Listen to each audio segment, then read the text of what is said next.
Hello, कैसे हैं आप सभी लोग। उम्मीद करते हैं कि अच्छा होंगे। रेलवे ज्ञान मंत्रा यूट्यूब चैनल में आप लोगों का स्वागत है। देखिए, हम पढ़ रहे थे आरआरबी एलपी सीबीटी 2 के लिए बेसिक साइंस और इंजीनियरिंग में जो न्यूमेरिकल पोर्शंस होता है वो प्रीवियस ईयर के सारे क्वेश्चंस कर रहे थे, वो भी न्यूमेरिकल्स। और हर चैप्टर से मिक्स न्यूमेरिकल है, ऐसा कुछ भी नहीं है, पार्टिकुलर चैप्टर से करवा रहा हूँ। तो इससे क्या होगा कि आप लोग का थोड़ा फॉर्मूला रिविजन भी हो जाएगा और आप क्वेश्चंस भी देख सकते हैं कि किस तरीके से पूछता है। ज्यादा टफ क्वेश्चन नहीं पूछता है, आसान ही क्वेश्चन पूछता है। बस आपको क्या करना है, पहले ये देखना है कि क्या पूछ रहा है और कौन सा फार्मूला लगा के आप निकाल सकते हैं। तो चलिए शुरू करते हैं। पहला क्वेश्चन है आज का। एक गेंद ऊपर की ओर फेंकी जाती है, यह 80 मीटर की ऊंचाई तक ऊपर जाती है और अपनी मूल स्थिति में वापस आ जाती है और अपनी मूल स्थिति में लौट आती है। गति के 7 सेकेंड के बाद इसका विस्थापन कितना होगा। जी इक्वल टू दे रखा है 10 मीटर पर सेकेंड स्क्वायर। देखिए क्या कह रहा है क्वेश्चन। ये आपका ग्राउंड है, यहाँ से एक गेंद ऊपर की तरफ फेंकी जाती है, 80 मीटर की ऊंचाई तक जाती है, यानी ये 80 मीटर की ऊंचाई तक जाती है और फिर वापस ग्राउंड पे लौट आता है। ठीक है। तो आपसे पूछ रहा है इसका विस्थापन क्या होगा। देखिए, कुल चली गई दूरी पूछता तो 80 मीटर ऊपर गया, 80 मीटर नीचे आया, टोटल दूरी चली गई हो जाता है 160 मीटर। लेकिन यहाँ पर दूरी नहीं पूछ रहा है, यहाँ पर पूछ रहा है आपसे विस्थापन, डिस्प्लेसमेंट पूछ रहा है। ठीक है। और डिस्प्लेसमेंट आप लोग जानते हैं क्या होता है, शॉर्टेस्ट डिस्टेंस, वो भी 7 सेकंड में कितना गया। तो देखिए इस क्वेश्चन को पहले करेंगे कैसे, पहले आपको मैं वो बताता हूँ। पहले हम ए निकालेंगे। यहाँ देखिए किसी न किसी वेलोसिटी से फेंका गया होगा। पहले हमें यू मालूम होना चाहिए, यहाँ यू नहीं मालूम है। लेकिन जब मैक्सिमम हाइट पे जाएगा वहां से वापस हो रहा है, तो देखिए जब यहाँ से वापस होगा तो ए वेलोसिटी इक्वल टू कितना हो जाएगा, 0। मैक्सिमम हाइट पे अंतिम वेग क्या हो जाएगा, 0। उसके बाद यहां से क्या करेगा, वापस लौटना स्टार्ट करेगा। ठीक है, वापस लौटना यहां से स्टार्ट करेगा। तो हम ये देख लेंगे कि जब ये वापस लौटता है तो 7 सेकंड में कहां तक आ पाता है। ये नहीं क्वेश्चन में दिया है कि 7 सेकंड में पूरा फर्श पे आ जाता है, ये क्वेश्चन में नहीं दिया। वो पूछ रहा है 7 सेकंड बाद कितना विस्थापन होगा। तो पहले हम ये निकाल लेंगे कि ये 7 सेकंड में कितना ट्रेवल किया है। हो सकता है 7 का 7 सेकंड यहीं पहुंचने में लग गया हो सकता है कुछ कम समय लगा हो, बाकी इधर लगा हो। तो अब हम चलिए कैलकुलेट करते हैं। तो देखिए गति का समीकरण होता है क्या, वी स्क्वायर इक्वल टू के you square plus 2gh equal, यहाँ पर ए एस होता है, 2as होता है, लेकिन वर्टिकल डायरेक्शन में गति हो रहा है तो ग्रेविटेशनल के कारण यहाँ पर g लेंगे और हाइट h लेंगे। अभी देखो ऊपर की तरफ फेंक रहे हैं तो g हमेशा नीचे की तरफ लगता है, इसलिए g इक्वल टू -10 मीटर पर सेकेंड स्क्वायर ले लेंगे। वैल्यू रखते हैं। देखिए ऊपर जब जाएगा 80 मीटर के हाइट तक पहुंच जाएगा तो अंतिम वेग क्या हो जाता है, 0। हमें u निकालना है। माइनस माइनस क्यों रखा है, क्योंकि g यहाँ पर माइनस है। 2 multiplied by 10 multiplied by 80, h कहां से आ गया हमारा, 80 से। तो यहां से आप देखेंगे u इक्वल टू कितना आ जाएगा आपका, 40 मीटर पर सेकेंड आ जाएगा। यानी जिस गति से हम फेंके थे वो क्या था, 40 मीटर पर सेकेंड। अब हमें देखिए इनिशियल वेलोसिटी पता चल गया।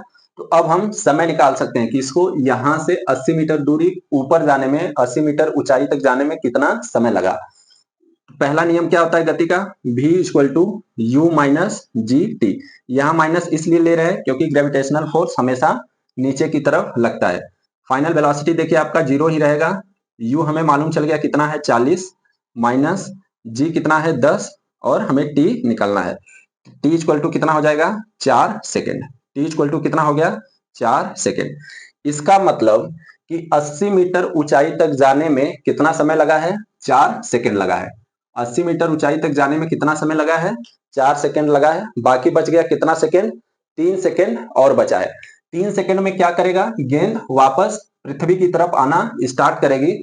और अब हमें देखना है कि 3 सेकेंड में वो कहां तक आ पाता है। 4 सेकेंड में तो ऊपर तक चला गया, लेकिन अब हमें देखना है कि 3 सेकेंड में वो कितना नीचे तक आ सकता है। क्या पूरे ग्राउंड तक आ जाएगा या कहीं बीच तक रह जाता है। तो इसको आप कैसे निकालेंगे, तो इसको निकालने का आपको एक फॉर्मूला पता होगा, h equal to u t minus half g t square. ये होता है गति के समीकरण का एक दूसरा नियम है। यहां पर होता है s, चली गई दूरी s होता है, s इक्वल टू के you t plus half a t square होता है। लेकिन a की जगह हम g लिख रहे हैं और s की जगह h लिख रहे हैं। हमें देखिए h फाइंड आउट करना है। अब देखिए जब गेंद अपने मैक्सिमम ऊंचाई पर पहुंच जाएगी और जब यहां से वापस लौटना स्टार्ट करेगी, तो यहाँ पर जो इसका प्रारंभिक वेग होगा ना, इनिशियल वेलोसिटी यू, यहाँ पर क्या हो जाता है, 0 हो जाता है। जब गेंद मैक्सिमम हाइट तक पहुंच गया, देखो वेलोसिटी क्या है, पहले किसी वेग से फेंकेगा, जैसे मैं क्या कह रहा हूँ, यहाँ से किसी वेग से फेंकेगा, ऐसे वेलोसिटी कम होते होते होते जाएगा और यहाँ पर फाइनल वेलोसिटी 0 हो जाता है। लेकिन फिर जब गेंद वापस चलना स्टार्ट करती है नीचे की तरफ, तो यहाँ से फिर से इसका प्रारंभिक वेलोसिटी 0 ही होता है, क्योंकि वो बहुत धीरे धीरे स्टार्ट करता है, मैक्सिमम वेलोसिटी जस्ट टकराने से पहले होता है। तो मैं ये बता रहा हूँ कि यहाँ पर u इक्वल टू क्या हो जाएगा, 0। तो देखिए यहाँ पर प्रारंभिक वेग 0 होगा, जब वापस लौटेगा तो h बराबर कितना हो जाएगा, ये तो आप 0 हो जाएगा, 0 मल्टीप्लाइड बाई t कितना लेंगे, t अब लेंगे हम 3 सेकेंड, क्योंकि 4 सेकेंड में तो ये यहाँ तक चला गया है, बाकी बच गया है, रिमेनिंग कितना टाइम बचा है, तो रिमेनिंग टाइम 3 सेकेंड बचा है, वही हम देख रहे हैं 3 सेकेंड में कितना चलेगा।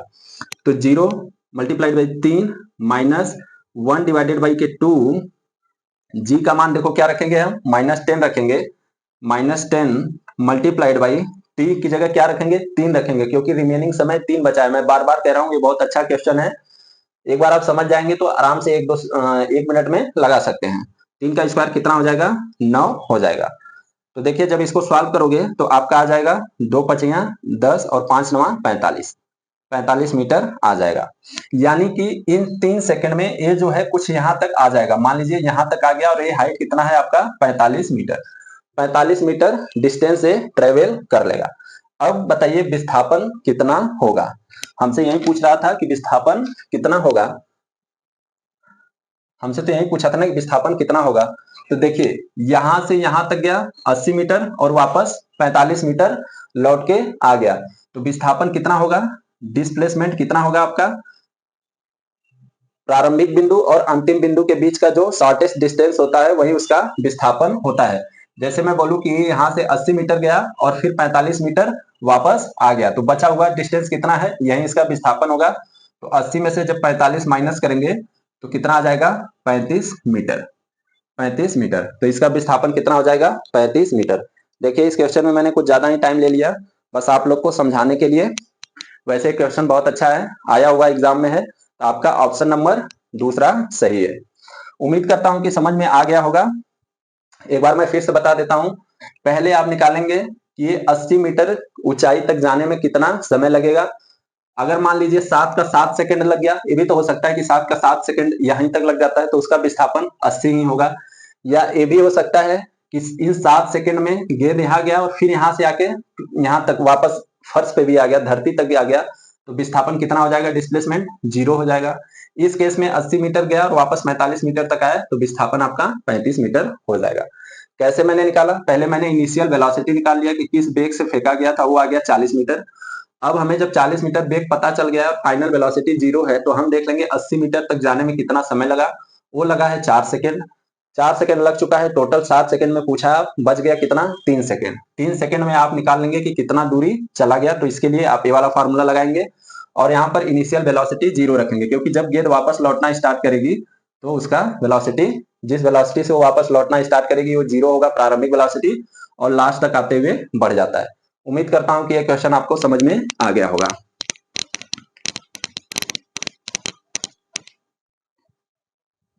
इस टाइप के पिछली बार 2-3 क्वेश्चन लगभग हर शिफ्ट में पूछे जा रहे थे, थोड़ा से अगर आप देखेंगे पहली बार लगाएंगे तो आपसे गलत हो जाएगा। नेक्स्ट क्वेश्चन की तरफ चलते हैं। लकड़ी का एक गुटका पानी के ऊपर अपने आयतन का 30% पानी में तैरता है, लकड़ी का घनत्व क्या होगा। देखिए इस टाइप का क्वेश्चन मैंने कल भी करा रखा था। इसका करने का सबसे आसान तरीका ये है, क्या क्वेश्चन में दे रखा है पहले कि मान लीजिए पानी है, ये आपका क्या है, पानी है सब, इसमें एक लकड़ी है, ठीक है, जिसका 30% हिस्सा ऊपर है। ध्यान से पढ़िएगा, कभी क्वेश्चन में देता है ऊपर है, कभी बोलता है पानी के अंदर है, तो आपको क्वेश्चन ध्यान से पढ़ना है कि दिया क्या है। इस क्वेश्चन में दे रखा है 30% हिस्सा पानी के ऊपर है, तो पानी के नीचे कितना हो जाएगा हिस्सा, 70%। ठीक है, आप लोग को एक फार्मूला बता रखे हैं, क्या, रिलेटिव डेंसिटी या स्पेसिफिक डेंसिटी क्या होता है, वस्तु का डेंसिटी, यहाँ पर वस्तु हमारा लकड़ी है, divided by density of water. ठीक है, ये फार्मूला आप लोग पढ़ रखे हैं, रिलेटिव डेंसिटी या स्पेसिफिक डेंसिटी। अब देखिए यहाँ पर 70% हिस्सा डूबा हुआ है, ठीक है, 70% हिस्सा डूबा हुआ है किसमें, पानी में, विथ रिस्पेक्ट टू वाटर। 70% जो हिस्सा है वो पानी में डूबा हुआ है। अगर इन दोनों का डेंसिटी बराबर होता, पानी का और लकड़ी का डेंसिटी दोनों का बराबर होता, तो ये पूरा डूब गया होता। ठीक है, ये जो लकड़ी है ना 100% डूबा हुआ तैरता, लेकिन इसका डेंसिटी, लकड़ी का डेंसिटी कम है, इसी की वजह से ये कुछ डूबा है कुछ बाहर है। तो कितना डूबा है? 70%। तो विथ रिलेटिव देखेंगे तो रिलेटिव डेंसिटी ही दे रखा है, जो 70% दे रखा है ना डूबा हुआ हिस्सा, वो रिलेटिव डेंसिटी ही दिया रहता है। तो कितना हो जाएगा? 70% को बदलोगे तो 0.70 आपसे लकड़ी का पूछ रहा है, डिवाइडेड बाई रो वाटर। पानी का घनत्व तो कितना होता है? 1000 क्वेश्चन में दे रखा है। तो अब जब आप इसको मल्टीप्लाई करोगे तो लकड़ी का डेंसिटी कितना आ जाएगा? 0.7 मल्टीप्लाइड बाई 10 के पावर 3 केजी पर मीटर क्यूब, केजी पर मीटर क्यूब। देखिए ऑप्शन नंबर कौन सा? ऑप्शन नंबर बी सही है। इस क्वेश्चन को लगाने का सबसे अच्छा तरीका यही है, जितना हिस्सा डूबा रहता है वही उसका रिलेटिव डेंसिटी होता है, इतना आप याद कर लीजिए। जो हिस्सा डूबा हुआ होता है वही रिलेटिव डेंसिटी होता है, फार्मूले में ये रख दीजिए। बाकी पानी का आपको दिया ही रहता है, आराम से आ जाएगा। अदरवाइज इसका करने का एक और तरीका है जो कि थोड़ा सा लंबा है और कंफ्यूजन भी आपको होगा। अगर आपका कॉन्सेप्ट नहीं क्लियर है, आपको नहीं आ रहा है कि कैसे करेंगे, तो कंफ्यूजन हो जाएगा, गलत भी कर पाएंगे। क्योंकि जब ये लकड़ी डूबा है तो देखिए इस पे एक बायन फोर्स लगता है, ठीक है। और ये बायन फोर्स किसके बराबर होता है? जितना ये लकड़ी जो 70% हिस्सा डूबा हुआ है, जो 70% हिस्सा डूबा हुआ है, ये जितना पानी डिस्प्लेस करेगा उसी के वेट के बराबर होगा। तो बायन फोर्स क्या हो जाएगा? Weight of liquid displaced, weight of liquid displaced, ठीक है। किसके कारण? ये जो डूबा हुआ हिस्सा है। तो इन दोनों को भी आप बराबर रख के निकालेंगे तो भी आपका डेंसिटी लकड़ी का कितना आएगा? 0.7 इंटू 10 के पावर 3 आ जाएगा। तो इससे करने के बजाय ये है कि इससे आप करिए। पिछली बार अगर आप प्रीवियस ईयर क्वेश्चन किए होंगे तो इस टाइप के भर भर के क्वेश्चन पूछे गए थे। इसमें जहां आप गलती कर सकते हो वो ये है कि कितना हिस्सा डूबा हुआ है, क्वेश्चन में क्या दिया हुआ है। जैसे इस क्वेश्चन में दे रखा है कि 30% ऊपर हिस्सा है, डूबा हुआ नहीं है।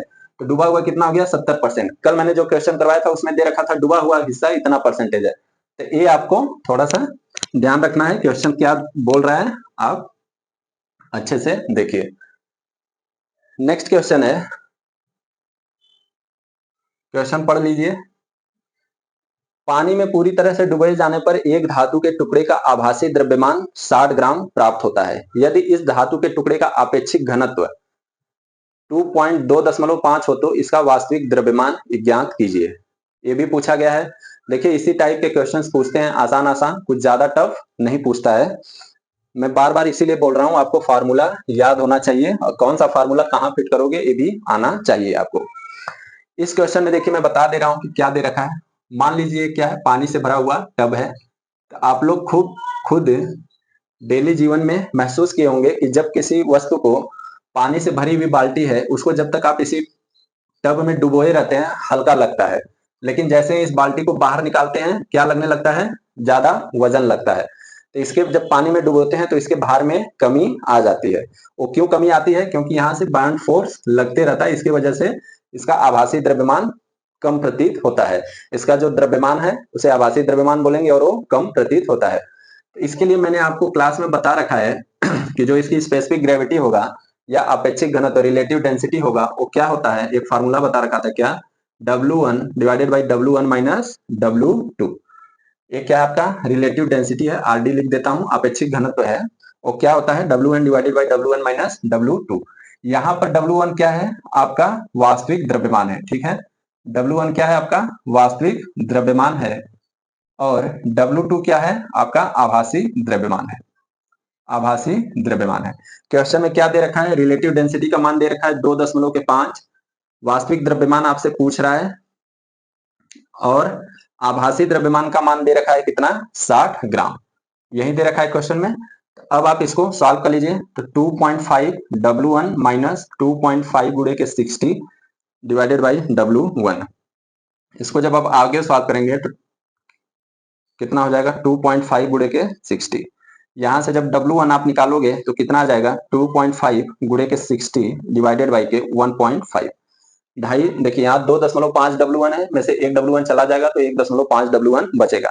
आप लोग देखिए डायरेक्ट गुणा करना यही मत स्टार्ट कर दीजिए कि 2.5 गुणे 60 अब गुणा करके आप यहाँ लिख रहे हैं, ऐसा कभी मत करिए। पहले लास्ट में ले आइए, एक ही बार कट पिट कीजिए, थोड़ा सा कैलकुलेशन आसान होगा। देखिए नीचे भी 1 दशमलव है, ऊपर भी 1 दशमलव है, हटा देंगे। 5 से कट जाएगा 5 पचे 25, 5 3 15, ठीक है। और ये 3 से कितनी बार कट जाएगा? 20 बार। तो आपका कितना आ जाएगा? 100 ग्राम। यही क्या है आपका उत्तर। तो वास्तविक द्रव्यमान कितना है? 100 ग्राम। देख लीजिए कौन सा ऑप्शन सही है। Option number c. आपको ये वाला फॉर्मूला अच्छे से आप थोड़ा सा याद कर लीजिए। ये और इसमें ये क्या है आपका, ऊपर जो रहता है वास्तविक द्रव्यमान और नीचे जो होता है द्रव्यमान में कमी। पानी में डुबोने के कारण द्रव्यमान में कमी, वो कितना हो जाएगा? W1 minus W2। उम्मीद करता हूं कि समझ में आ गया होगा। अगला क्वेश्चन क्या कह रहा है? 20 मीटर प्रति सेकंड की गति से चलते हुए 1000 किलोग्राम द्रव्यमान वाले एक ट्रक को 5000 न्यूटन के ब्रेकिंग बल के साथ अचानक ब्रेक लगाया जाता है। रुकने से पहले ट्रक द्वारा तय की गई दूरी पूछ रहा है। देखिए क्या क्या दे रखा है क्वेश्चन में। दे रखा है इनिशियल वेलोसिटी 20 मीटर पर सेकेंड, मास कितना दे रखा है? 1000 केजी, ठीक है। उस पर कितना बल लगा के रोक देता है? 5000 न्यूटन बल लगा के रोक देता है। तो आपसे पूछ रहा है रुकने से पहले ट्रक द्वारा तय की गई दूरी बताइए। यानी रुकने से पहले, तो रुकने से पहले तो रुक जाएगा तो फाइनल वेलोसिटी कितना हो जाएगा? 0। उस केस में कितना दूरी चला है वो आपसे पूछ रहा है। तो देखिए एक तो ये भी फार्मूला होता है क्या, चली गई दूरी क्या होता है? S equal to u t plus half a t square. ये आपको मालूम है। एक ये फार्मूला होता है दूरी का। दूसरा कौन सा होता है? v square equal to u square plus 2as। देखिए अगर हम ये वाला, अब देखिए आप कैसे समझ सकते हैं कि कौन सा फार्मूला आपको यूज करना है। अगर आप इस फार्मूले के यूज करना चाहते हैं तो यहाँ पर आपको दो क्वांटिटी निकालनी पड़ेगी। एक तो समय निकालना पड़ेगा और एक एक्सेलरेशन निकालना पड़ेगा, क्योंकि हमारे पास त्वरण भी नहीं दिया है और टाइम भी नहीं दिया हुआ कि कितने सेकंड में रुक जाता है। लेकिन अगर ये वाला समीकरण लगाएंगे, गति का जो दूसरा समीकरण तीसरा होता है, इसको लगाएंगे तो यहाँ पर देखिए आपको v भी मालूम है, u भी मालूम है, s आपसे पूछ रहा है। सिर्फ आपको फाइंड आउट करना है क्या? ये त्वरण को फाइंड आउट करना है। तो कैसे फाइंड आउट करेंगे? देखिए यहाँ पर F इक्वल टू एक फार्मूला होता है। ब्रेक लगाने के बाद ट्रक रुक जा रहा है, इसका मतलब क्या हो रहा है? मंदन हो रहा है, रिटार्डेशन हो रहा है। तो एक फार्मूला आप लोग जानते हैं क्या? F इक्वल टू एम में यहाँ पर रखेंगे तो 5000 डिवाइडेड बाई, सॉरी द्रव्यमान कितना है? 1000 गुणे के एक्सेलरेशन। तो एक्सेलरेशन कितना हो जाएगा आपका? 5 मीटर पर सेकेंड स्क्वायर। एक्सेलरेशन कितना हो गया? 5 मीटर पर सेकेंड स्क्वायर। और ये रुक रहा है, मतलब गति बढ़ नहीं रहा है, गति कम होकर 0 हो जा रहा है। तो ये क्या हो रहा है? मंदन हो रहा है, रिटार्डेशन हो रहा है। इसलिए यहाँ पर एक्सेलरेशन क्या आ जाएगा आपका? माइनस आ जाएगा। रिटार्डेशन होता है ना, जैसे कभी कभी एक्सेलरेशन माइनस में आता है तो बोलते हैं मंदन हो रहा है। तो यहाँ पर भी मंदन ही हो रहा है। तो ए इक्वल टू -5 हम ले लेंगे, या अगर यहाँ नहीं लेना चाहते तो आपको यहाँ माइनस करना पड़ेगा। क्यों? चलिए अब रख देते हैं। देखिए फाइनल वेग क्या हो जाता है? अंतिम वेग 0 हो जाता है क्योंकि रुक जाता है। तो यहाँ पर 0 रखेंगे। u आपको दे रखा है 20, तो 20 का होल स्क्वायर। यहाँ पर देखिए गाड़ी रुक रहा है तो मेरे भाई मंदन हो रहा है, ठीक है। जब आप ये फॉर्मूला पढ़े होंगे तो आपको बताया गया होगा कि जब मंदन होता है तो यहाँ पर माइनस आता है, और जब एक्सेलरेशन होता है तो यहाँ पर प्लस आता है। चूंकि मंदन हो रहा है तो यहाँ पर 2, ए का वैल्यू आपको पता ही चल गया 5, और एस आपसे पूछ रहा है। तो एस बराबर कितना हो जाएगा? 20 गुणे के 20 डिवाइडेड बाई के कितना हो जाएगा? 5 दूनी के 10। इसको आप सॉल्व करेंगे तो एक शून्य से एक शून्य कर जाएगा, कितना आ जाएगा? 40 मीटर। ये आपका फाइनल आंसर है। देख लीजिए कितना आसान क्वेश्चन है। इसमें देखिए दूरी निकालने का, चली गई दूरी निकालने का दो फार्मूला है गति के नियम में। एक ये वाला भी लगा सकते हैं आप, और एक ये वाला भी लगा सकते हैं। इससे देखिए आपका क्या है, जल्दी आ गया, आपको टाइम निकालने का जरूरत नहीं पड़ा। अगर आपको टाइम भी चाहिए तो टाइम कैसे निकालेंगे? क्वेश्चन हटाते हैं। एक फार्मूला, एक होता है क्या? u equal to a t, गति का प्रथम समीकरण। देखिए ये क्या होता है? 0 है। 0 होता नहीं है, क्वेश्चन में 0 दे रखा है, ठीक है। u का मान कितना है? 20 है, प्रारंभिक वेग 20 है। a का मान अभी हमने निकाला, और a का मान यहाँ पर 5 निकाला, और t हम निकालेंगे तो यहाँ से t कितना आएगा? 4 सेकेंड। यानी ब्रेक लगाने के 4 सेकेंड के बाद गाड़ी रुक जाएगा। अब आप इसमें रख दीजिए। अब आप इसमें रखेंगे तो s बराबर क्या हो जाएगा आपका? u की वैल्यू कितनी है? 20। t का मान आप अभी निकाल लिए 4। यहाँ पर रिटार्डेशन हो रहा है इसलिए माइनस हाफ। ये कितना है? 5, और t कितना है? तो 4 का स्क्वायर 16। तो यहाँ से आप काटेंगे, 2 अठे 16 आ जाएगा। यहाँ से 20 चौका 80 माइनस 5 वाटे 40। देखिए यहाँ से भी 40 मीटर आ गया। तो आ जाएगा हर जगह से, बस किसी में कैलकुलेशन कुछ ज्यादा करना पड़ेगा, किसी में कम। अगर आप ए वाला फॉर्मूला लगाते हैं तो यहाँ पर आपको समय निकालने का जरूरत नहीं है, सिर्फ आप एक्सेलरेशन निकाल लीजिए, डायरेक्ट करके आपका 40 मीटर आ जाएगा। अदरवाइज दूसरा समीकरण लगाएंगे गति का, तो यहाँ पर टी भी निकालना पड़ेगा। टी के लिए आपको पहला समीकरण लगाना पड़ेगा, यहाँ से टी फाइंड आउट करिए, इसमें रखिए, निकालिए। ठीक है, मसला ये नहीं है कि आप कैसे निकालते हैं, आपको निकालने आना चाहिए। हो सकता है एग्जाम में कोई बच्चे का इसमें दिमाग चल रहा हो, किसी का इसमें दिमाग चल रहा हो। ये कोई हार्ड एंड फास्ट रूल नहीं है, वो आपके प्रैक्टिस के ऊपर डिपेंड करता है कि आप कौन सा लगा रहे हैं, बस आपको समझ में आना चाहिए। उम्मीद करता हूं कि ये समझ में आ गया होगा आप लोगों को। यहाँ पर जो याद रखने वाली ये बात है कि यहाँ पर गाड़ी रुक रहा है, रिटार्डेशन हो रहा है, मंदन हो रहा है। मंदन हो रहा है तो सभी फार्मूले में क्या आ जाएगा, माइनस आ जाएगा। ये जो मैं लिख रखा हूं ना, प्लस की जगह सभी में माइनस आ जाएगा, क्योंकि रिटार्डेशन हो रहा है, मंदन हो रहा है। नेक्स्ट क्वेश्चन क्या हमारा,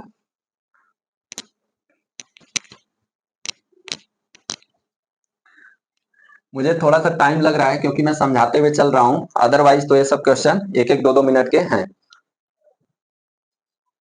एक क्या है, 10.5 किलोग्राम वजन की गेंद को, सॉरी 10.5 किलोग्राम वजन की गेंद को 20 मीटर ऊंची इमारत के शीर्ष से गिराया जाता है। भूमि पर पहुंचने से ठीक पहले गेंद की गतिज ऊर्जा क्या होगी। अब देखिए जो क्वेश्चन है ना, इसको भी आप दो तरीके से लगा सकते हैं। चलिए मैं बताता हूं क्या कह रहा है क्वेश्चन। एक गेंद है जो कि 20 मीटर की ऊंचाई से पृथ्वी पर गिराया जा रहा है। तो ये बोला है भूमि पर पहुंचने से पहले इसकी गतिज ऊर्जा बताइए, और जी का मान कितना दे रखा है आपको, 10 मीटर पर सेकेंड स्क्वायर दे रखा है।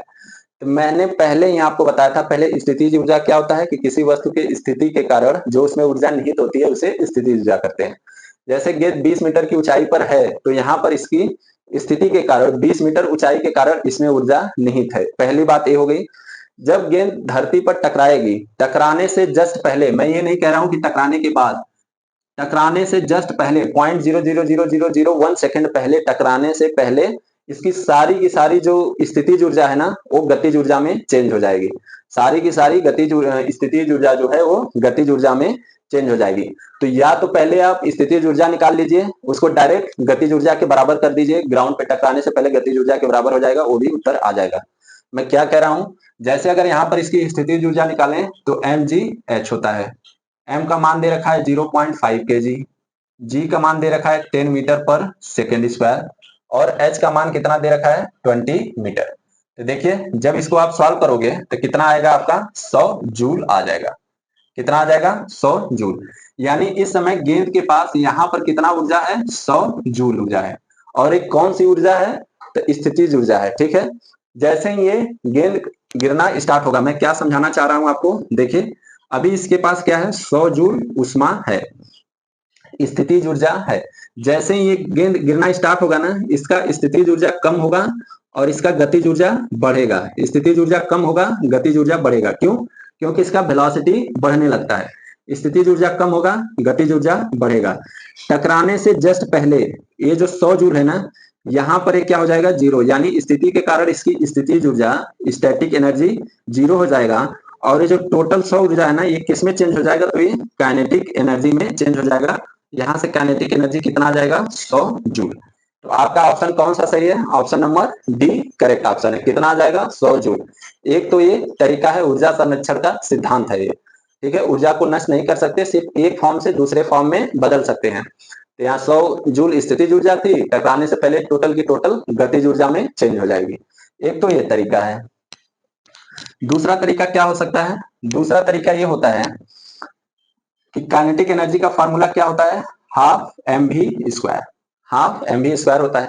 लेकिन अब आपको चाहिए यहाँ पर क्या, वेलोसिटी निकालना पड़ेगा। कौन सा वेलोसिटी, टकराने से जस्ट पहले कितनी वेलोसिटी है, वो क्या होगा। यहाँ पर एक बात समझिए, टकरा जाएगा तब तो वेलोसिटी जीरो हो जाएगा। धरती पे, धरती के फर्श पे जैसे ही गेंद टकरा जाएगा, टकराने के बाद तो जीरो हो जाएगा वेलोसिटी।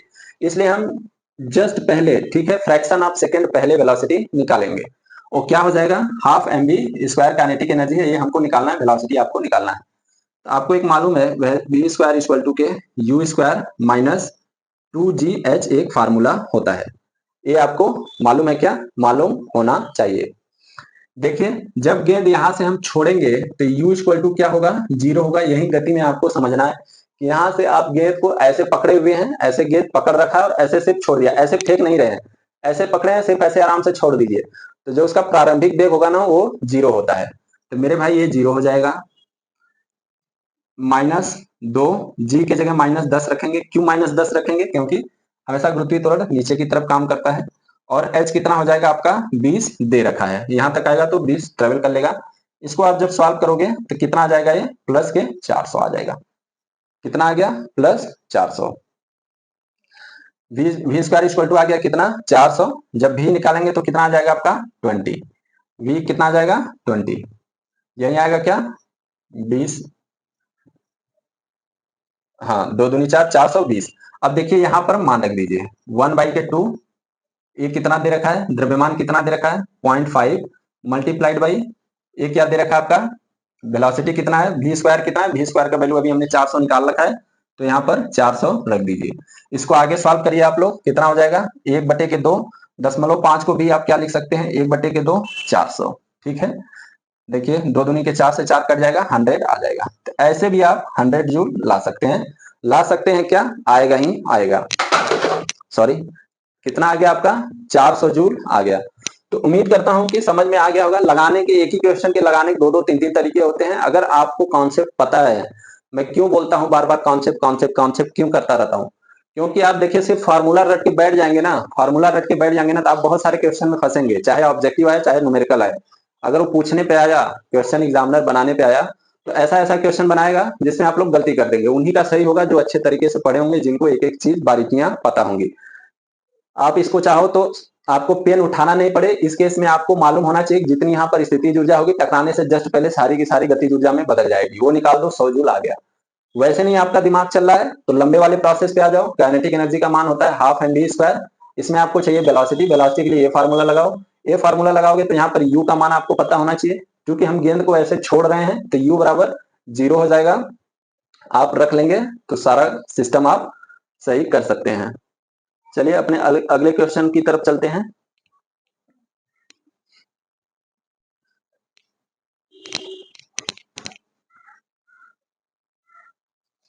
देखिए हमारा माइक बीच बीच में बंद हो जाता है।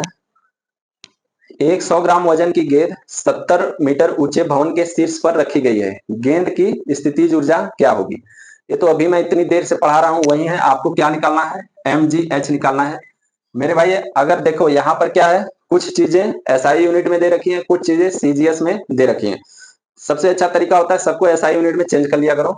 एम दे रखा है 100 ग्राम, तो इसको जब केजी में चेंज करेंगे तो 0.1 हो जाएगा। जी का मान दे रखा है 10, हाइट का मान दे रखा है कितना, 70 मीटर। इसको आप सॉल्व कर लीजिए तो कितनी ऊर्जा आ जाएगी, 70 जूली। ये तो बहुत ही आसान क्वेश्चन है यार, पेन भी नहीं उठाना है आपको, 70 जूल आ जाएगा। चलिए अगले क्वेश्चन की तरफ चलते हैं। हाँ, ये थोड़ा सा अच्छा क्वेश्चन है। क्वेश्चन क्या कह रहा है, इस क्वेश्चन को देखिए, पूछा हुआ है, इस बार आ सकता है। एक पंप की कार्य क्षमता 50% है। कोई पंप है, उसकी इफिशियंसी दे रखा है कितना, 50% है। ठीक है, यह 20 मिनट में 2 टन पानी को 60 मीटर ऊंचाई तक चढ़ा सकता है। एच इक्वल टू दे रखा है 60 मीटर, टाइम इक्वल टू दे रखा है 20 मिनट। 20 मिनट दे रखा है, इसको मैं अभी सेकंड में चेंज कर ले रहा हूं। ठीक है, टाइम दे रखा है 20 इंटू 60 सेकेंड। क्या पूछ रहा है आपसे, कितना क्या है, 2 टन पानी। अच्छा, एम इक्वल टू 2 टन दे रखा है। एम इक्वल टू कितना दे रखा है, 2 टन दे रखा है। तो इसको आप केजी में चेंज करेंगे तो 2 इंटू 1000 केजी हो जाएगा। ये सब आप यूनिट एंड डायमेंशन में पढ़े होंगे, मात्रक में, मेजरमेंट में क्या होता है, किसको टन में कैसे चेंज कर सकते हैं, टन को केजी में कैसे चेंज करते हैं, आपको मालूम होना चाहिए। पंप की इनपुट शक्ति किलोवाट में ज्ञात कीजिए। पहले देखिए आपको पता होना चाहिए इफिशियंसी इक्वल टू क्या होता है, output power, output power divided by input power. ठीक है, यही आपका इफिशियंसी होता है। इसमें आपसे पूछ क्या रहा है, इनपुट पावर मतलब आप कितना शक्ति दिए हैं वो आपसे पूछ रहा है। तो देखिए हमें इफिशियंसी पता है 50% दे रखा है। ये जो आउटपुट शक्ति है ना, जो हमें शक्ति प्रदत्त हो रही है, प्रदान हो रहा है, मिल रहा है, उसको निकालने के लिए इतना सारा डेटा दे रखा है। तो चलिए अगर आपको पता हो तो मैं एक एक चीज आपको कनेक्ट करते हुए चलता हूं। पावर इक्वल टू क्या होता है? वर्क डन, कार्य करने की दर को शक्ति कहते हैं। Work done divided by T. और मैं इसीलिए आपसे बोलता रहता हूं कि पावर के 3-4 फार्मूले होते हैं और चारों फार्मूले आपको मालूम होना चाहिए, कब कहां कौन सा फार्मूला लगेगा मालूम नहीं। देखिए यहां पर एम दे रखा है, एच दे रखा है और जी दे रखा है। जी का मान दे क्या रखा है सबको मालूम ही होता है।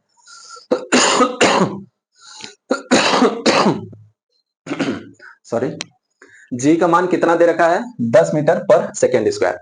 तो मैंने बता रखा था कि वर्क डन को आप mgh भी लिख सकते हो, वर्क डन को आप mgh भी लिख सकते हो, और इसको भी काइनेटिक एनर्जी के फॉर्म में लिखना है पावर को ही, तो क्या लिख सकते हैं? Half mv square divided by t भी लिख सकते हो, और क्या लिख सकते हो? Power equal to force into velocity भी होता है। मेरे भाई पावर के आप ये 4 फार्मूले याद कर लो, ये बहुत ही इंपॉर्टेंट फार्मूले हैं। ये 4 फार्मूले अगर आपको याद है ना, तो शक्ति का कोई भी क्वेश्चन आएगा आप उधर याद होगे उसको। तो चलिए अब रखते हैं। तो m कितना है? 2 गुणे के 1000 है। g कितना है? 10 है। h कितना है? 60 है। उसके बाद टाइम कितना है? 20 इंटू के 60।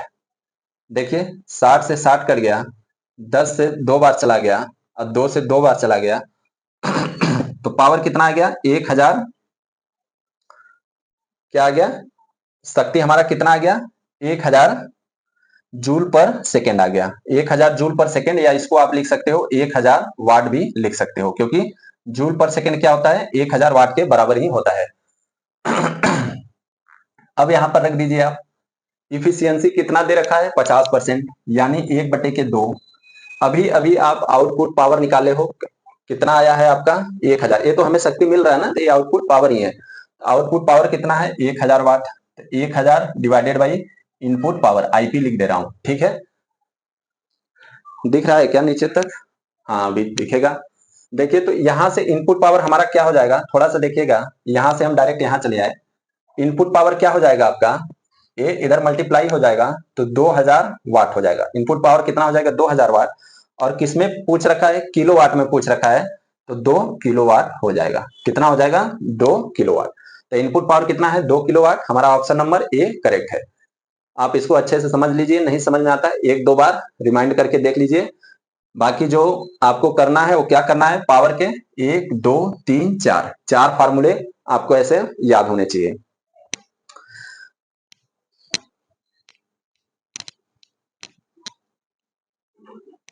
देखिए ये जो क्वेश्चंस लगाते हैं ना, खास करके साइंस के, फिजिक्स के क्वेश्चन जब लगाते हैं न्यूमेरिकल क्वेश्चंस, इसमें क्या आपको करना है ना, गलती से बचने के लिए आपको हमेशा जितने भी मात्रक दे रखे हैं ना, एसआई यूनिट में आप चेंज कर लो, ठीक है।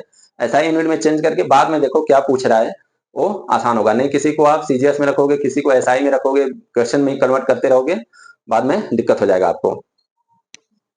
50 किलोग्राम का एक लड़का 100 किलोग्राम द्रव्यमान वाले एक स्कूटर को भी मीटर प्रति सेकंड की चाल से चला रहा है। यदि स्कूटर और लड़के की गतिज ऊर्जा दोनों, यहाँ पर क्वेश्चन में देखिए दोनों की गतिज ऊर्जा कंबाइंड दे रखा है, लड़के और स्कूटर दोनों की गतिज ऊर्जा 76.8 किलो जूल हो, तो वेलोसिटी मीटर पर सेकंड में मान ज्ञात कीजिए।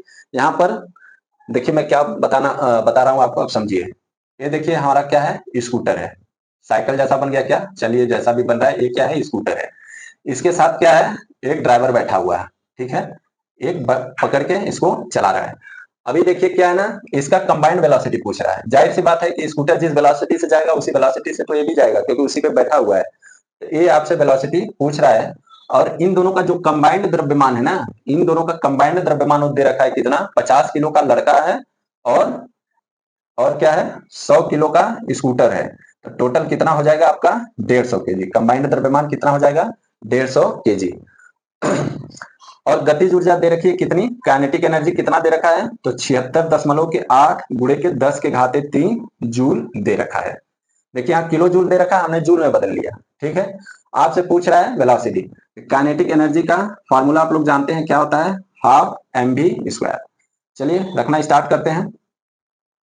यहाँ पर काइनेटिक एनर्जी कितना है? 76.8 गुणे के 10 के घाते 3 इक्वल टू 1/2 गुणे के, इन दोनों का द्रव्यमान कितना है? तो 150 किलोग्राम है। 150 किलोग्राम रहने देते हैं और v स्क्वायर लिख देते हैं यहाँ पर।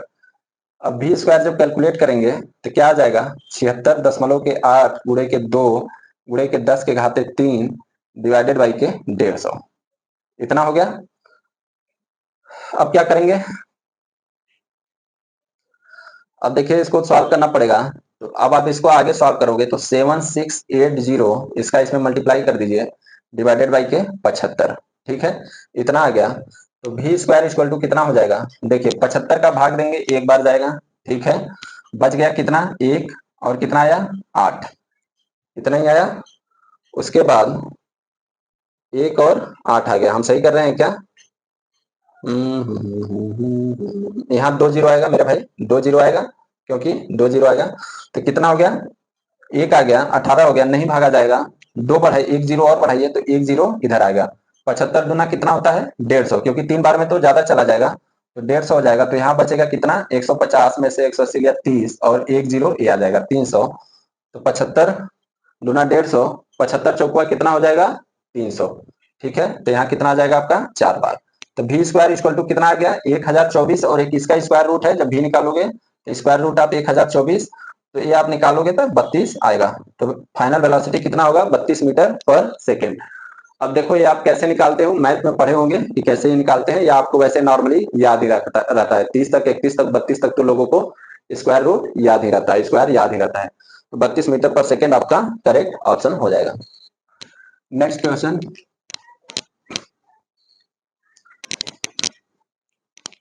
अगले क्वेश्चन में क्या कह रहा है, अगले क्वेश्चन में कह रहा है 152 डिग्री फ़ारेनहाइट कितने डिग्री सेल्सियस के बराबर होगा। तो सेल्सियस और फ़ारेनहाइट फार्मूले में ये आपको पता होगा कि एक रिलेशन होता है, ठीक है, ये रिलेशन होता है। आगे आप लिखना चाहेंगे तो न्यूमर बटे के 4 और केल्विन में लिखना चाहेंगे तो वो भी आप लिख सकते हैं। ये वाला जो रिलेशन आपको पता होना चाहिए, लेकिन अभी आपको सिर्फ इतने का जरूरत है। तो सी बटे के 5 फ़ारेनहाइट में कितना बोल रहा है कि 152 फ़ारेनहाइट होना चाहिए, 32 डिवाइडेड बाई 9। तो सी बराबर कितना हो जाएगा, 152 में से 32 करेंगे तो कितना आ जाएगा मेरे भाई 20 गुणे के 5 डिवाइडेड बाई के 9। इसको सॉल्व करोगे तो 12 पच्चे के 60, 600 डिवाइडेड बाई 9। अब इसको आप सॉल्व करोगे तो 9 पच्चे 45, 9 छक 54, 9 छक 54, 9 सत्ते 63, 6 बार जाएगा तो 1 6, यहाँ 6 बच गया, 0 बच गया, फिर 60 आ गया, फिर 6 बार जाएगा, 9 छक 54, फिर मतलब ये 6 6 बचते जाएगा, तो 66.66 जाएगा, यानी 66.67 करेक्ट ऑप्शन है। कितना डिग्री सेल्सियस में हो जाएगा 66.67 डिग्री सेल्सियस। बहुत ही आसान क्वेश्चन है, इसमें कुछ भी समझाना नहीं है। नेक्स्ट क्वेश्चन देखिए क्या बोल रहा है, 180 ग्राम द्रव्यमान के एक तवे की उष्मा क्षमता का पता लगाइए। देखिए यहाँ पर उष्मा क्षमता पूछ रहा है, क्या पूछ रहा है, हीट कैपेसिटी पूछ रहा है, हीट कैपेसिटी। उष्मा क्षमता या उष्मा धारिता एक ही चीज होती है, उष्मा क्षमता या उष्मा धारिता। इसको हम कैपिटल सी से लिखते हैं, अगर आपको पता हो बताया होगा। दे रखा है कि 180 ग्राम द्रव्यमान के एक तवे की उष्मा क्षमता का पता लगाएं अगर 2400 जूल ताप प्राप्त करने के लिए इसका तापमान 50 डिग्री सेल्सियस बढ़ जाता है। देखिए जब कोई चीज बढ़ जाता है घट जाता है तो क्या दिया रहता है, दो चीज का डिफरेंस दिया रहता है। तो यहाँ पर दे रखा है क्या, m equal to 180 gram, q equal to दे रखा है 2400, उष्मा उसको मिलना चाहिए वो भी जूल में, और क्या दे रखा है आपका डेल्टा टी बराबर दे रखा है 50 डिग्री सेल्सियस, और यही 50 केल्विन के बराबर भी होगा। जब टेम्परेचर को डिफरेंस में निकालेंगे ना तो 50 डिग्री सेल्सियस 50 केल्विन के बराबर ही होता है। क्यों होता है, क्योंकि T1 में आप 273 जोड़ोगे, T2 में 273 जोड़ोगे, जब डेल्टा टी निकालोगे तो T1 माइनस T2 करेंगे तो 273 से 273 कट जाएगा, लास्ट में बचेगा यही। तो देखिए पहले तो हीट कैपेसिटी या उष्मा धारिता होता क्या है कि किसी भी वस्तु का टेम्परेचर 1 डिग्री टेम्परेचर बढ़ाने के लिए जितनी उष्मा की आवश्यकता होती है उसे ही हीट कैपेसिटी बोलते हैं, ठीक है।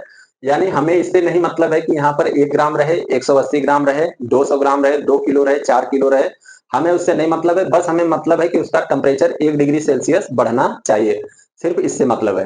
तो यहाँ पर देखिए इसका कुछ भी यूज नहीं होगा, और आप जानते भी हैं वैसे कि सी का जो हीट कैपेसिटी का फॉर्मूला होता है वो क्या होता है, Q अपॉन डेल्टा टी, ठीक है। उष्मा क्षमता या उष्मा धारिता C बराबर होता है Q equal to delta t. यहाँ पर Q का मान कितना दे रखा है 2400 डिवाइडेड बाई T का मान कितना है 50, सॉरी डेल्टा T का मान कितना है 50, जीरो से जीरो कर गया, 5 पचे 25, नहीं, ये 24 है तो 5 चौके 20 और क्या बचेगा, 4 बच जाएगा। 4 और 0 5 8 40। ऊपर जूल है, नीचे केल्विन है, जूल पर केल्विन है। और इसको आप जूल पर डिग्री सेल्सियस में भी दे सकते हो। अगर ऑप्शन में जूल पर डिग्री सेल्सियस भी दे रखा है तो वो भी सही है, जूल पर केल्विन दे रखा है तो वो भी सही है। 48 आएगा, 48 आएगा। क्यों? क्योंकि आप देख रहे हैं यहाँ 50 डिग्री सेल्सियस बराबर 50 केल्विन है, तो चाहे केल्विन रखो चाहे जूल रखो चाहे डिग्री सेल्सियस रखो, बात बराबर यहाँ पर रहेगा। 180 का इसलिए यूज नहीं आया मेरे भाई, क्योंकि 180 का इसलिए नहीं यूज आया क्योंकि ये हीट कैपेसिटी पूछ रहा है, और हीट कैपेसिटी में हम ये नहीं देखते कि वस्तु कितनी है, वस्तु का द्रव्यमान कितना है, 1 ग्राम रहे 1000 ग्राम रहे, हमसे नहीं मतलब है। हमें बस वस्तु का टेम्परेचर डिग्री सेल्सियस में बढ़ाना होता है। अगर आप इन सब का डिफिनीशन देखेंगे ना, तो डिफिनीशन में ही आपको पता चलेगा। जब इसकी परिभाषा देखेंगे कैसे फॉर्मूला डिराइव हुआ है, तो उस परिभाषा में साफ साफ लिखा हुआ है कि द्रव्यमान कितना भी रहने दो, बस उस वस्तु का टेम्परेचर बढ़ाने के लिए जितनी उष्मा की आवश्यकता होती है पर डिग्री सेल्सियस के हिसाब से, उसी को उष्मा धारिता कहते हैं। नेक्स्ट क्वेश्चन क्या है, किसी 100 ग्राम खाद्य तेल में कितनी उष्मा स्थानांतरित की जाए कि इसका तापमान 20 डिग्री सेल्सियस बढ़ जाए। तेल की विशिष्ट उष्मा 1965 जूल पर किग्रा केल्विन है। जूल पर किग्रा केल्विन। m इक्वल टू दे रखा है 100 ग्राम। उष्मा आपसे पूछ रहा है कि कितनी उष्मा स्थानांतरित करना है जिससे टेम्परेचर 20 डिग्री बढ़ जाए। अभी मैंने आपको बताया डिग्री सेल्सियस में रहे केल्विन में रहे कोई मतलब नहीं। यहाँ पर विशिष्ट उष्मा S दे रखा है कितना, 1965 जूल पर किग्रा केल्विन। ठीक है, ये हमको दे रखा है, तो ये तो फार्मूले पे सीधे सीधे रख दीजिए, Q equal to m s delta t. m कितना है 100 ग्राम, तो 100 ग्राम रखेंगे क्या, नहीं, मैं बार बार बोल रहा हूँ कि आप सभी को SI यूनिट में चेंज कर दीजिए। और द्रव्यमान का SI यूनिट केजी होता है, क्योंकि ऑलरेडी यहाँ पर केजी दे रखा है, तो इसको आप केजी में ही चेंज कर लीजिए, वो कट जाएगा। 0.1 उड़े के S कितना दे रखा है 1965, डेल्टा टी कितना दे रखा है 2। ठीक है, अब इसको आप आगे सॉल्व करेंगे तो देखिए क्या हो जाएगा, 2 पचे के 10, 2 छक 12, 2 9 18 1 19 और 2 कम 2 1 3, इतना हो जाएगा। 1 सुना और आएगा मल्टीप्लाइड बाई 0.1, ये 0.1 से 1 जीरो हम गैप कर देते हैं, 3920 किलो जूल आ जाएगा। 3920 किसी ऑप्शन में है क्या, 3920? 3920 किसी ऑप्शन में है क्या? नहीं है। क्यों नहीं है? यहाँ पर इन्होंने क्या ले रखा है, इसको पॉइंट में बदल रखा है। ये जूल में आएगा, मैं किलो जूल रख रहा हूँ, ये जूल में आएगा, क्योंकि जूल में कैसे आएगा आप पहले यहीं रख लीजिए। देखिए केजी होगा divided by 1 divided by KG, KG और क्या दे रखा है जूल, और क्या देखा है kelvin, minus multiplied by kelvin, kelvin से केल्विन कट जाएगा, केजी से केजी कट जाएगा, तो आपका जूल में आ जाएगा। तो 3.92 किलो जूल आ जाएगा। कौन सा ऑप्शन है? ऑप्शन नंबर ए देखिए मिलजुल रहा है 3.93, तो लगभग दशमलव तक ज्ञात किए हैं तो इतना ही आएगा। अगले क्वेश्चन की तरफ बढ़ते हैं। अगला क्वेश्चन है, लेड की विशिष्ट उष्मा धारिता 125 जूल पर किग्रा केल्विन है। यदि लेड को 225 ग्राम के एक टुकड़े को 5 किलो जूल उष्मा अवशोषित किए जाने के बाद उसका तापमान 10 डिग्री सेल्सियस बढ़ता है तो इसकी उष्मा धारिता ज्ञात कीजिए। तो देखिए उष्मा धारिता क्या होता है, सिर्फ हमें उससे मतलब है। उष्मा धारिता equal to Q divided by delta d होता है। क्यू का मान यहाँ पर कितना है, 5 किलो जूल उष्मा अवशोषित हो रहा है। ठीक है, 5 किलो जूल उष्मा अवशोषित हो रहा है, डिवाइडेड बाई क्या है, टेम्परेचर कितना बढ़ रहा है 10 डिग्री सेल्सियस। टेम्परेचर कितना बढ़ रहा है 10 डिग्री सेल्सियस। 1 शून्य से 1 शून्य कट जाएगा तो कितना आ जाएगा 500 जूल पर केल्विन आ जाएगा आपका, 500 जूल पर केल्विन। ऑप्शन नंबर कौन सा करेक्ट है? तो ऑप्शन नंबर सी। यहाँ पर सीधे सीधे उष्मा धारिता पूछा है तो हमें न एस से मतलब है न इसके द्रव्यमान से मतलब है, हमें सिर्फ कितनी उष्मा मिल रही है और कितना टेम्परेचर बढ़ रहा है उससे कर लेंगे तो जूल पर केल्विन आ जाएगा। देखिए यहाँ पर डेल्टा टी दे रखा है 10 डिग्री सेल्सियस। में बार बार बता रहा हूँ जब टेम्परेचर का डिफरेंस दिया रहे तो डिग्री सेल्सियस और केल्विन पैमाना इक्वल होता है। तो चलिए यही आज का लास्ट क्वेश्चन था। बाकी अब जो जितने क्वेश्चन बचे हुए हैं उसको अगले क्लास में देख लेंगे। आपको आज के क्वेश्चन में जहां भी कंफ्यूजन हो उसको आप कमेंट्स में पूछ सकते हैं। तब तक आप अपना रिवीजन करते रहिए। Bye bye.